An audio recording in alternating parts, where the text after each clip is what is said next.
All right, so I'm going to go ahead and try to explain the two different things that you've seen over the last couple of weeks. One is making a 10 to help you add, and then this week has been make a 10 to subtract. The whole point of these lessons are that the students have gotten really good at knowing the partners to 10. They typically recognize that if we have a 1, we need a 9. If we have a 2, we need an 8. If we have a 3, we need a 7, and so forth. And then they can usually flip that around and do 8 and 2 and 9 and 1 from the other side of it. So if we can get to a 10, then they can subtract mentally without using their fingers, without having counters or drawing a picture. So we'll start with making a 10 to add.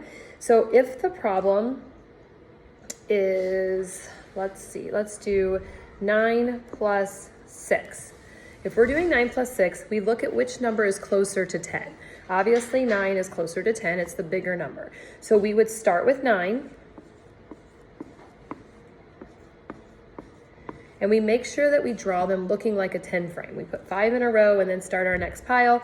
We don't need to draw the boxes because that often confuses the kids as they try to get the correct number of boxes on their paper, but their counters should look like a 10 frame.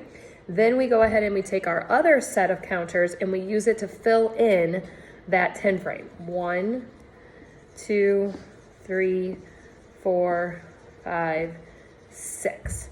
Okay, then what you'll see at the bottom of their paper is you probably saw 9 plus 1 equals 10, and then you might have seen 10 plus 5, which is the 5 down here, and we know that 10 plus 5 is 15, so let me go ahead and erase a little bit, and then you see that line that says, so 9 plus 6 would equal what we had with our 2 steps, 15.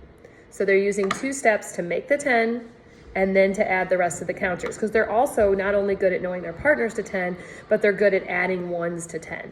1 plus 5 ones would be 1 10, 5 ones, 15. So this was last week. This was the counter method for making a 10 when you're adding. The other way kind of puts the number bond into the problem.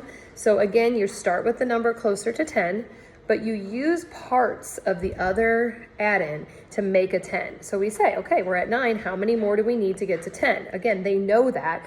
They know that 9 and 1 makes 10. So we know that that part makes a 10. The part that they're confused about is what number goes here. So this looks to us like a part whole, which they've gotten pretty good at. So I always say, okay, if we used 1 out of the 6, how many are in the other part? And then they would need to know that 1 plus 5 would make 6. So we have 10 plus these 5 we haven't used yet. And again, they're really good at adding that. We know that it's 15. Something else you might have seen on their paper or on their worksheets, their homework, is the problems where it has the 2 equations on both sides. We started with 9 plus 6. That is the same as 10 plus 5, which we saw in both different methods. When we had the counters, we had a 10 plus 5 more counters. When we had the number bond method, we had 10 and 5 more. So you would see 9 plus 6 is the same as 10 plus 5. And we really stress that that equal sign means the same as. All right, so that is making a 10 to help you add. Hopefully that makes sense. And then this week we've moved on to making a 10 to help us subtract. Okay, so let's say we start with 17 and we want to take away 9. So if we're going to use the counter method, we say, how many do we start with? Just like on the adding, how many do we start with? We started with the biggest number. We start with the biggest number. So they draw 17, making it look like a 10 frame, keeping them in rows of 5. Then we take away the ones so that we have a group of 10. Okay, but it didn't tell us to take away 7. It told us to take away 9. So number 8, number 9. And they can do that part in their head. They know that 10 minus 2 is 8. So we find the answer for 17 minus 9. That's the counter method. The other way is with that number bond, just like in addition, they have both options. So they start at 17 and they use the parts of 9 to turn this into a 10. So we get rid of the ones. I kind of just tell them that. How many ones does 17 have? Let's get rid of those ones so that we have a nice group of 10.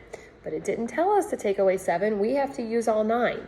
So if we already use 7, the other part would have 8, 9, 2 more. And then in their head, they can do 10 minus 2, which equals 8. And then we have to remember that that is our answer that we started with. So 17 minus 9 equals 8. Okay, that is the number bond method. I will let you know that for the most part on the quiz and then on the unit test, usually there's only 1 or 2 problems where it shows the 10 frame, the empty 10 frame, which tells them, okay, that's the strategy I have to use. Or it will give them something like that, and that tells me, okay, that's the strategy I have to use. Most of the problems just say solve, and then they can use this the counter strategy or the number bond strategy.